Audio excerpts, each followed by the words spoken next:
రాష్ట్రానికి 156 కోట్ల రూపాయల కంపా నిధులను కేంద్రం మంజూరు చేసింది. అటవీ పర్యావరణ శాఖ మంత్రి జోగు రామన్న ఢిల్లీలో కేంద్ర మంత్రి ప్రకాష్ జవడేకర్తో సమావేశమయ్యారు.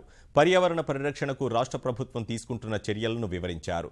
ప్రభుత్వం ప్రతిపాదించే ప్రాజెక్టులకు ఆలస్యం చేయకుండా అనుమతులు ఇవ్వాలని కోరారు. కంపా బిల్లు ఆమోదం పొందిన తర్వాత పూర్తిస్థాయి నిధులను మంజూరు చేస్తామని జవడేకర్ హామీ ఇచ్చారు. రెండో విడత హరితహారం కార్యక్రమానికి హాజరవుతానని, రాష్ట్రం ప్రతిపాదించిన ఈకో టూరిజం ప్రాజెక్టు కేంద్రం పరిశీలనలో ఉందని వెల్లడించారు. कॉम्पेंसेटरी एफॉरेस्टेशन का बिल लोकसभा ने यूनानिमसली पास किया, लेकिन राज्यसभा में पास नहीं हुआ है।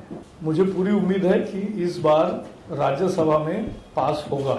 वनीकरण करना है वो भी होगा, रिसर्च एंड डेवलपमेंट का होगा, रिलोकेशन का काम होगा, बहुत सारी गतिविधियां हैं।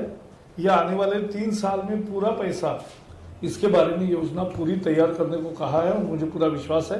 రాబోయే తరాలకు మరి ఇవన్నీ పనికొచ్చే కార్యక్రమాలు దూరదృష్టితో చేస్తున్నటువంటి కార్యక్రమాలు అని చెప్పి వారు అభినందించడం జరిగింది.